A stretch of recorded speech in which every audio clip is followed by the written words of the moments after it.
In today's video, I'm going to teach you how to make a field required or mandatory in Jira. This can be incredibly useful for ensuring that your team provides all necessary information before an issue progresses through your workflow. Making a field required in Jira involves a few straightforward steps, and I'll walk you through the entire process to ensure you can follow along without any issues. Let's begin with the basics. First, you'll want to navigate to the Jira settings. You can typically find these under a gear icon, which is your gateway to managing all sorts of configurations within Jira.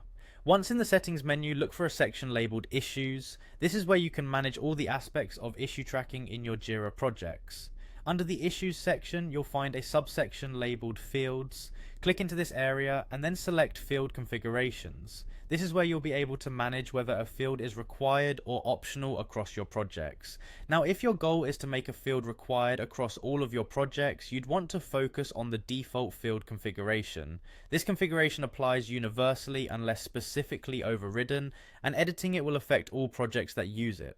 On the other hand, if you only need certain fields to be required for specific projects or particular issue types, you should create a new field configuration. This allows for more granular control by associating your new configuration with only those projects or issue types. Once you've decided whether to edit an existing configuration or create a new one, look for the configuration you wish to work with and click on the Configure link next to it. This link will take you to the area where you can customize the settings of your various fields. Next, find the specific field that you want to set as required. Once you locate it, you'll notice a link labeled Required next to the field. Clicking on this required link is a crucial step. This action will change the status of the field from optional to mandatory. After you've clicked the required link, it's important to verify the change. You should see the word required appear next to the field's name, confirming that your changes have been successfully applied.